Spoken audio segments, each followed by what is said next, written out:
c'est joli, ouais. Porter, ça doit être sympa. Il y a quelques jours au Grand Palais, l'un des musées les plus prestigieux de la capitale, c'était soirée de gala pour célébrer les 25 ans du Salon du Chocolat. Tenues élégantes et champagne. Pour l'occasion, les 50 plus belles robes en chocolat réalisées depuis la création de l'événement étaient exposées.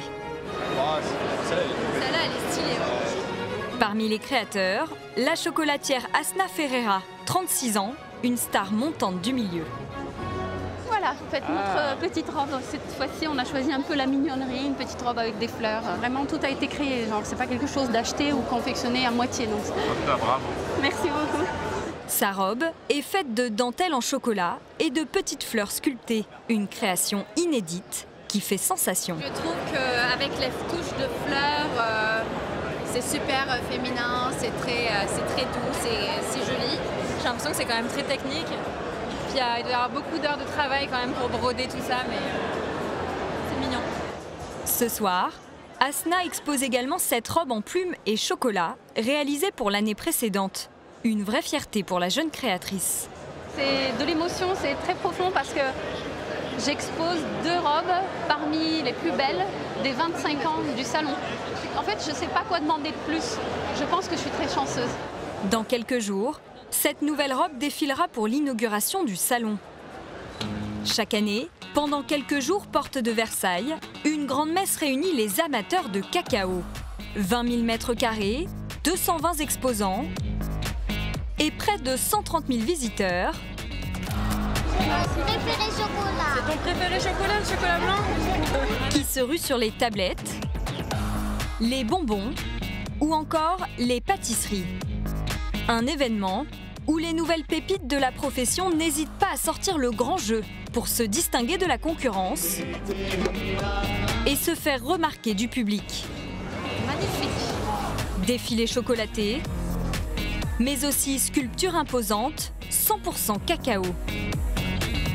Et pour ce 25e anniversaire, un concours inédit va révéler la crème des jeunes pâtissiers. Tu as travaillé comme ça, tu avais travaillé comme ça quand tu avais des essais? Plongé au cœur de l'événement le plus gourmand de la saison.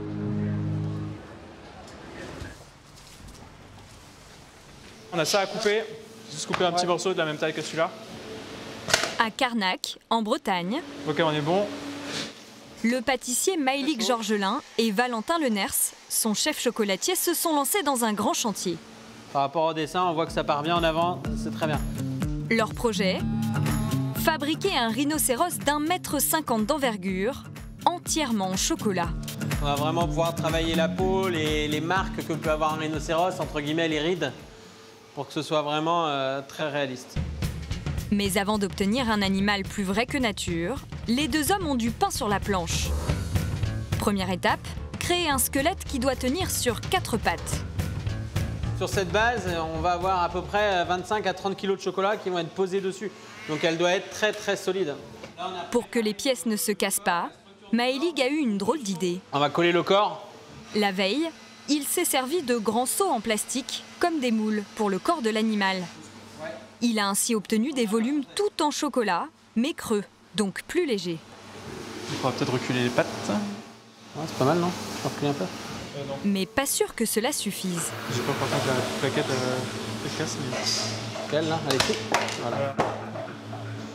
On était un peu fin sur la plaque du dessus, ça nous a déséquilibré. ouais, mais je m'étais dit que ça tiendrait quand même. Loin de se laisser abattre, le duo renforce la structure avec une double dose de chocolat et tente un second essai. Ah, attends, ouais, faut le faire tourner, rouler un peu. Hein? Faut le faire venir comme ça un petit peu. Voilà, parfait. Il n'y a pas beaucoup de chocolat, hein. Ouais, mais faut pas plus de poids. Hein. Je crois que c'est bien là. Après 20 heures de travail, la structure avance. Ah, ça tient, hein. Quand tu lâches, ça tient, hein. Ouais. Elle est ensuite complétée avec cette fois des œufs de Pâques. Mais elle est encore très loin de ressembler à un rhinocéros. Il faudra encore une journée de travail pour recouvrir ce squelette de pâte de chocolat et lui donner sa véritable forme.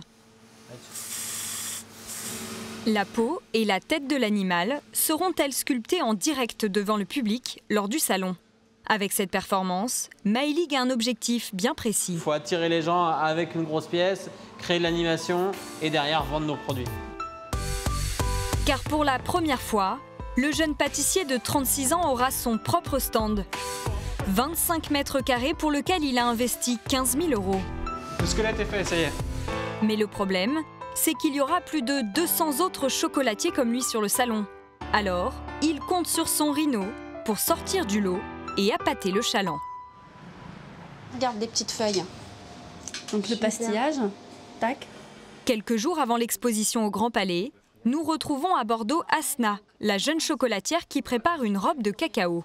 On va avoir un petit peu de poudre dorée, comme ça te va comme couleur ou pas? C'est très bien. En réalité, le chocolat, c'est une reconversion récente pour elle.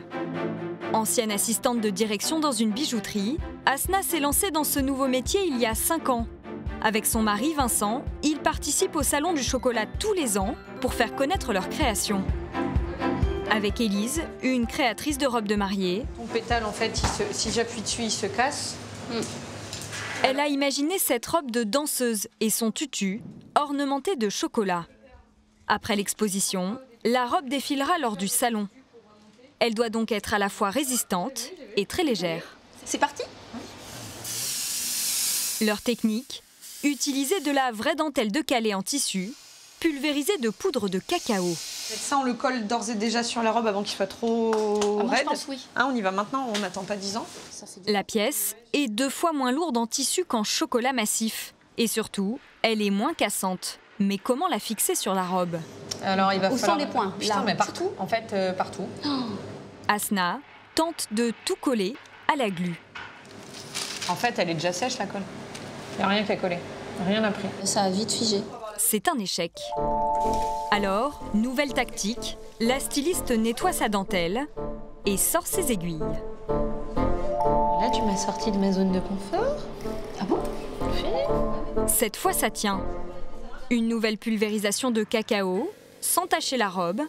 Et au final, il aura fallu tout de même 2 heures pour venir à bout de ce petit morceau de dentelle. C'est pas mal, hein? C'est vachement mieux. Hein. On va essayer? Ouais. Allez. Cet après-midi, Nous avons besoin de ton corps. c'est Keltoum, une employée d'Asna qui va jouer les mannequins. Elle est très belle. Ça bouge, ça te dérange pas, ça gratte? Ça va, je suis à l'aise. J'essaye de voir, de pas là nous faire des pas de danse, mais ouais, ça a l'air d'aller. Mais alors que tout semble en bonne voie, mauvaise nouvelle. Alors que la robe a été conçue pour un mannequin d'1,75 m, Asna apprend qu'elle sera finalement portée par une danseuse d'1,64 m. Ce qui est hyper frustrant, c'est de se dire que tout ça, on l'a fait et que ça va être beaucoup moins joli. Ce sera joli, Oui. mais ce sera beaucoup moins joli que Si ce on qu'on... avait les mensurations dans Ouais, le départ. que- On aurait aimé avoir ce détail un peu avant. Hier, avant-hier. Oui. Ouais. Parce que là, on va pas avoir le temps de la refaire. Hein. Non, il va falloir bricoler sur place, quoi. La robe devra être adaptée au moment du salon. Pourquoi il y a autant de ralentisseurs? Pourquoi? Mardi 29 octobre, 6 h du matin. J'aime pas ça. Maëlig arrive tout droit de Bretagne, pas vraiment rassurée. Pour le Rhino, c'est un véritable supplice de faire 500 km, de franchir des dos d'âne, des ronds-points, les coups de frein. Voilà, tout peut arriver jusqu'à ce qu'on soit au parking. Et un rond-point, c'est un peu chaud, faire attention. Après 6 heures de voyage, le pâtissier touche enfin au but. Son équipe est déjà là, Ça va? Bien dormi?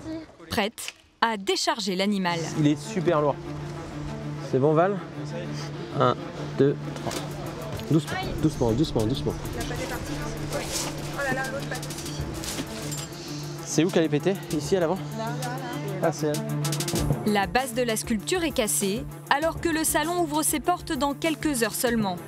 Les rêves de succès de Maëlig semblent s'envoler. À chaque fois qu'on bouge, il y a des craques, des bruits. Sur son stand, avec Valentin, son chef chocolatier, il va tenter le tout pour le tout. Essaye de braquer. Hein. Dans un dernier espoir, les 2 hommes se lancent dans une réparation de fortune. Au dernier moment, on soulève, on chauffe, on met le chocolat, on met. C'est vraiment délicat parce qu'on va devoir chauffer et coller en même temps les 2 pattes La tension est palpable. Je te sens stress complet là. De quoi faire perdre son sang-froid au pâtissier. Là et là. Là et là. Et pareil ici. Ouais, vraiment, ce point-là. Mais pas le point là. Putain, mais tu chauffes la surface. Réfléchis, quoi. C'est pas compliqué, putain. Il n'y a rien de compliqué. T'as juste à chauffer. Pendant qu'une employée chauffe les parties endommagées. À fond, Emeline, à fond. Dessous. Hein. Dessus. Emeline, ici, go. Une autre dépose du chocolat liquide en guise de ciment. Elles n'ont qu'une poignée de secondes. C'est pas mal. C'est bon. Car Maëlig et Vincent portent la sculpture de 45 kilos. On pose. À bout de bras. On attend, ça va durcir un peu gentiment. Reste à croiser les doigts pour que la réparation tienne et que l'animal puisse prendre vie devant le public. Le rhino, on espère que ça va être une arme fatale. On s'est donné beaucoup de mal pour le réaliser. On prend un très gros risque à le sculpter en direct. Donc maintenant, il faut que ça fasse mouche, que ça attire les gens et que derrière, on ait des ventes. Maëlig compte sur son rhino pour vendre les 220 kilos de chocolat et de pâtisserie qu'il a apportés. Sans cette animation, il risque bien de se retrouver noyé dans la masse des commerçants et d'être invisible aux yeux des acheteurs. 10 heures, tout est enfin prêt. Le salon ouvre ses portes au public. Du coup, on commence par quoi? On va tout faire, hein, de toute façon.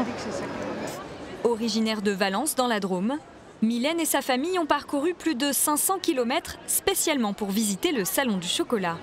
Là, de la bière au chocolat. Une grande première. Ça fait des années que je voulais voir le salon, donc c'était l'occasion. Les 25 ans, on s'est dit allez, on y va. Tous sont de grands fans de cacao. À peine arrivés, Ethan, 11 ans, Rudy, 12 ans, Léna, 6 ans, Maman, c'est à déguster là. Jade, 3 ans, et Josiane, la grand-mère, ne savent plus où donner de la tête. Elle veut goûter de la pâte à tartiner. Il n'y a pas plus gourmand, hein. La soupe ça passe moins, mais les chocolats... Chocolat. Ah, avec plaisir. Merci. C'est des bâtons. Guillemot va enrober de chocolat. Bonjour. Tu veux goûter au chocolat blanc? Moi, chocolat noir, s'il vous plaît. C'est difficile quand on est gourmand de stopper. Après, c'est des petites portions, donc ça va. Mais on risque d'avoir un peu mal au ventre ce soir ou de ne pas manger à midi. C'est vrai que c'est le problème des gourmands. Un problème qui ne va pas les arrêter, bien au contraire. La famille se lance maintenant à l'assaut des dernières tendances. Merci, on dit. Venues du monde entier. La chocolaterie japonaise, c'est particulier, mais très bon. Et certaines saveurs sont encore plus déroutantes. On a du chocolat caviar avec le caviar de Neuvic.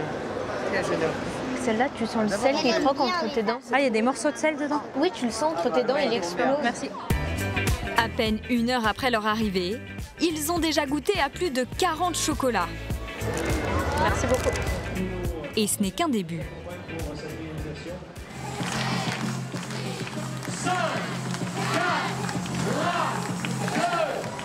C'est parti! On veut l'excellent public pour les candidats, s'il vous plaît! Cette année, un tout nouveau concours est organisé. 6 jeunes pâtissiers de différentes nationalités vont s'affronter pour décrocher le trophée international de la pâtisserie française. Parmi eux, Dorian Zonka, 36 ans, le candidat français. Professeur dans une école de pâtisserie, l'homme est un habitué des concours depuis son plus jeune âge. Mais pour lui, l'épreuve démarre mal. Pas évident, pas évident. Mixeur un peu grand, ça mélange pas bien mes petites quantités. Je m'embête un peu, on va dire. Il doit réaliser des cakes au chocolat, un gâteau a priori banal. À lui de faire preuve d'originalité pour épater le jury. Mais ce problème de mixeur met en péril sa botte secrète. Des truffes de streusel au cacao, censées donner du croustillant. Un détail qui n'échappe pas au meilleur ouvrier de France, Pierre Mirgalet. Il y a quelques petits défauts qui sont liés au stress de la compétition et puis c'est le seul français, donc oui, il a une grosse pression. À ses côtés, le japonais et le suisse semblent parfaitement maîtriser leur art. Dorian doit donc rattraper son retard. Mais à quelques minutes de la fin, il lui reste encore à glacer ses gâteaux. Encore 1 minute 10 secondes. Jouant à domicile, il peut compter sur le soutien du public français. Et finit sur le fil. Oui, je suis content. Je suis content. Les membres du jury vont désormais déguster les créations des candidats. Verdict pour le gâteau du japonais. Au chocolat, réalisé. Autour du cake de Dorian. C'est bon, tu vois, mais ça fait pas le cake japonais. Tu vois, ici, ça c'est sableux. Il n'y a pas un vrai moelleux. On estime que dans la texture du biscuit, qui est le plus important, ben c'est là où c'est le moins abouti. Il y a du travail, mais on n'est pas transcendé. Le Français n'a pas convaincu le jury. Il n'a plus le choix. S'il veut décrocher le trophée, il va devoir écraser ses concurrents lors de la prochaine épreuve. Où sont les robes? À quelques minutes du grand défilé des robes en chocolat, Asna va enfin rencontrer la jeune femme qui va porter sa création. Bonjour, c'est vous qui portez ma robe du coup? Oui, enchantée. Excellent, je suis contente. Bon, j'espère que vous allez être à l'aise dans la robe. Bon, on a fait en sorte pour que le tissu ne gratte pas, pour qu'elle soit légère. Je vais voir si elle est abîmée, parce que s'il faut rafistoler des petites fleurs ou quoi que ce soit. Ça marche. Allez, oui, merci à toutes. Voyons voir s'il y a des dégâts. Eh ben dis donc, il n'y a rien à faire. Au dernier moment, Asna a dû revoir les mensurations de sa robe. Elle a coupé pas moins de 15 cm. Résultat, elle est courte. Ils t'ont dit qu'il fallait une culotte marron? Ah mais oui, vous donnez mes robes? Non, on m'a pas dit. Ils t'ont rien dit? Non, ils m'ont rien dit. J'ai dit à votre pourtant. On m'a rien communiqué, du coup j'ai pris une culotte noire. comme il reste un peu de temps, Asna va en profiter pour faire une petite beauté à Anaïs à base de fleurs chocolatées. Est-ce que vous pensez que c'est faisable de mettre ça sur ses cheveux? Non, on peut peut-être essayer un truc. Pour l'occasion, le fils du célèbre coiffeur Franck Provost va relever le défi. Si on fait ça, ça va le serrer quand même. Oui. Voilà. Alors, vous êtes formidable. Hein. La coiffure prend forme. Moi, je m'arrête plus. Hein. C'est un petit jardin. Un petit jardin fleuri. Ah ouais. C'est génial. Ouais, je suis trop contente. Asna est aux anges, mais elle vient de se rajouter une difficulté juste avant le défilé. Ça reste quand même très fragile. Le risque c'est que ça tombe, mais ils en ont mis tellement. Oui. Excellent. Place à l'essayage, le moment tant attendu. Il faut se frayer un chemin au milieu des autres robes. Elle est très facile à mettre. Hein. Ok, cool. Elle va être portée pour la première fois, donc un léger stress, j'avoue, quand même.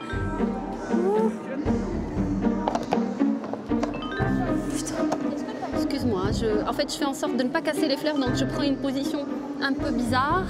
Est-ce que tu te sens bien? Ah bah oui, super légère, super, on peut tout faire. J'ai la liberté de la seule, voilà, c'est les mains en fait. Oui, c'est ça. Pas trop les poser. Là. Mais malgré toutes les précautions d'Asna, la coiffure ne va pas rester intacte. Oh, il y a une fleur qui est tombée, celle qui était dans mes cheveux. Ah. La fleur est remise in extremis. Il faut vraiment que tu t'ailles en arrière. Elle est finie, elle a fini. Ok.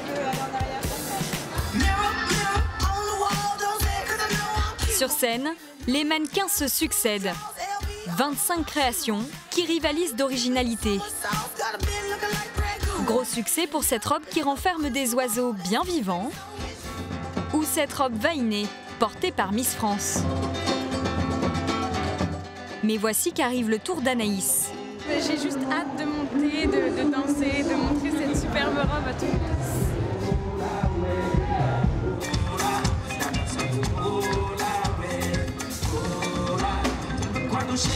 Malgré sa robe en chocolat un peu rigide, la danseuse interprète une petite chorégraphie. En coulisses, Asna savoure. Excellent, vraiment. Elle danse bien, elle est top.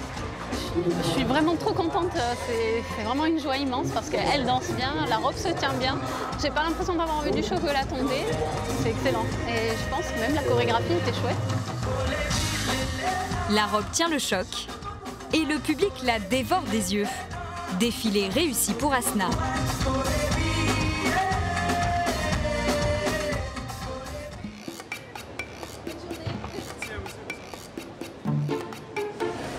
Il y a quand même pas mal de chocolat, là, à plusieurs. Ça peut être sympa de le croquer, quoi. Ah, mais celui-là, il se déguste avec les yeux. Du côté du stand des chocolatiers bretons, c'est le soulagement. Le rhino est bel et bien debout sur ses 4 pattes. Ouais, hein. Ça fait rêver. Faire rêver le public, c'est bien ce que Valentin compte faire en finissant sa sculpture en direct.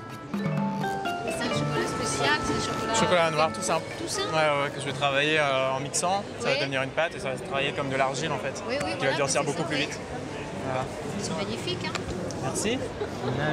Au fur et à mesure de la journée, le succès de l'opération Rhino ne se dément pas. On est sur 45 à 50 kilos à peu près. L'intérieur, il est plein de chocolat. C'est toute une masse de chocolat. C'est magnifique, tout simplement. C'est trop beau. J'aurais bien aimé le manger par contre. Le stand ne désemplit pas. Alors c'est un caramel au beurre salé semi-liquide enfermé dans une coque de chocolat. Et les ventes s'envolent. Je peux faire le sans contact, madame? Maëlig a donc vu juste. Merci. Mais contre toute attente, ce ne sont pas ces chocolats qui remportent tous les suffrages. Vous savez combien le plateau? 10,90. Mais bien ces pâtisseries. Prenez un plateau à emporter. Voilà. 10,90 s'il vous plaît. Merci. Les plateaux partent comme des petits pains, ça plaît beaucoup, donc c'est vraiment intéressant, on est vraiment content. On aura encore des plateaux pour ce soir, il n'y a pas d'inquiétude, ça va aller. Demain, c'est pas sûr. À ce rythme-là, Maëlig pourrait bien être en rupture de stock avant la fin du salon. Il faudrait qu'on arrive à faire un grand ruban de caramel tout autour. C'est très classique. On tire un ruban à deux et on vient le rouler autour. Mais ça c'est technique. Hein. Pour Dorian, c'est la dernière épreuve du concours. Épaulé par son coach Angelo, il vient d'apprendre qu'il doit réaliser une pièce montée traditionnelle. Cette fois, ce n'est pas le goût qui sera jugé, mais le visuel. Il faut que ça en jette, entre guillemets. C'est la pièce qu'on met sur le buffet, donc les gens prennent tous des photos et tout, donc il faut que ça attire l'œil, quoi. C'est le but. Il a seulement 3h30 pour faire oublier son cake raté. Si la pâte à choux ne lui pose aucune difficulté, pour en mettre plein les yeux au jury, Dorian veut travailler ses décors en nougatine. Mais problème, j'attends après le four en fait là. J'attends que ma nougatine elle ramollisse, alors je perds du temps. sa nougatine est trop dure. Impossible de la modeler. Il faut la faire fondre plus longtemps au four. À seulement 1 heure de la fin de l'épreuve, cette erreur pourrait lui coûter cher. Dans le box numéro 1, représentant la France, le candidat Dorian Zonga, s'il vous plaît. Mais surprise, voilà que les coachs sont autorisés à aider les candidats. Et c'est parti, les coachs peuvent accompagner, mesdames et messieurs. On les encourage de Et coup de chance pour Dorian, Angelo maîtrise parfaitement la technique de la décoration en sucre.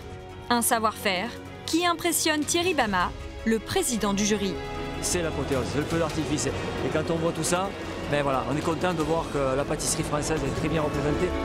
Mais la fin du temps réglementaire les empêche de terminer leur œuvre. C'est logique que ce soit terminé.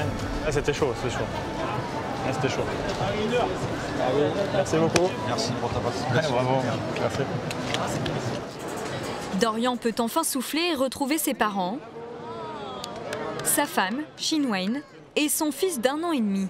On est fiers de lui et c'est beaucoup de sacrifices aussi. Donc oui, on est content qu'il peut arriver aussi loin. Depuis 2 mois, Dorian se prépare à fond pour le concours et a mis sa vie privée entre parenthèses. Mon fils, ça fait 2 mois que j'ai pas joué avec lui le week-end, donc je suis content aussi que ça se termine pour pouvoir passer des moments en famille un peu plus. Le jury va maintenant délibérer. Verdict pour Dorian dans moins d'1 heure. T'as vu Ethan, ils sont en train de le sculpter en direct. Après 4 heures à arpenter les allées du salon. C'est beau, hein? Tu aimes? Oui, je vais le prendre en photo, mon cœur. Mylène et ses enfants tombent en admiration devant le rhinocéros des chocolatiers bretons. Travailler des petits chocolats, c'est une chose, mais là, c'est quand même une pièce qui est assez imposante. Donc c'est vrai qu'il y a quelques heures de boulot, je pense. C'est bien de voir ça, c'est génial. Est-ce qu'on peut le manger, sinon? Ah, avec les yeux, ouais. Je vais le garder, celui-là. Oh, on peut pas avoir une corde pour la manger? Non, mais il y a plein de gâteaux derrière. Une information qu'il ne faut pas répéter 2 fois à la petite Léna. On peut avoir un macaron? En même temps, elle qui est gourmande, lui mettre une vitrine comme ça sous le nez, c'est un peu comme lui mettre les cadeaux de Noël et puis lui dire bah non, tu les touches pas jusqu'à Noël, quoi. Et une fois de plus, le coup du rhino marche. Pour les enfants, ouais, du coup, on se laisse tenter. Léna, elle est sucrnivore, comme elle nous l'a dit. Léna, c'est une fan de sucre, chocolat, tout ce qui est gourmand en fait. Elle bave devant tous les stands. Super, je vous remercie. Merci, bonne dégustation. Merci. Comme la plupart des visiteurs, Mylène a acheté un plateau de pâtisserie. Tu veux goûter lequel? Le jaune. Le jaune pour Jade. Sois patiente, tiens. Tiens, goûtez-toi.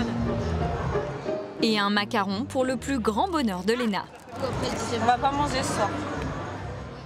Comme eux, cette année encore près de 130 000 visiteurs ont cédé à l'appel du chocolat.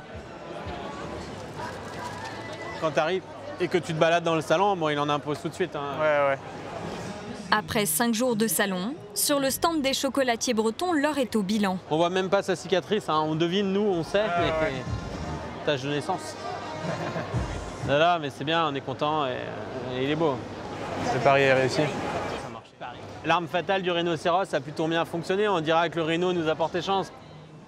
Malgré les 2 pattes rafistolées, la sculpture a tenu tout le salon. Et surtout, elle a fait le buzz. Résultat, 3/4 des 220 kilos de marchandises ont été vendus. On n'a pas forcément gagné de l'argent, mais on n'en a pas perdu. Et nous, c'était notre but. On le faisait pour faire parler de nous. Et on est super fiers et super contents d'avoir été à la hauteur de l'événement et d'avoir fait quelque chose de bien. Une première participation prometteuse que My League est d'ores et déjà certain de renouveler l'année prochaine.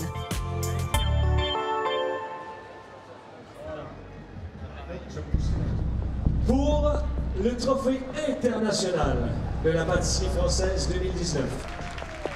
Pour Dorian, le jeune pâtissier, l'heure de vérité est arrivée.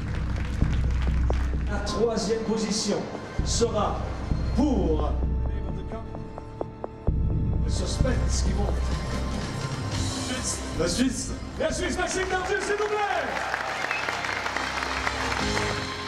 Le Français retient son souffle. 2e position. Japon. Dernière chance. Qui remporte cette première place pour cette première édition du Trophée international de la pâtisserie française?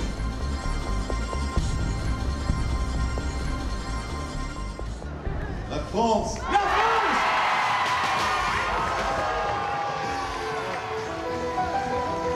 Dorian décroche le premier trophée international de pâtisserie française.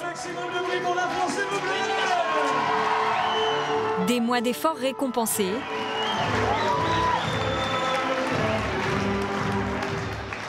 Et la reconnaissance de ses pairs à la clé. Une grande joie de remporter un trophée comme ça dans un milieu professionnel de la pâtisserie. Vraiment, c'est une fierté.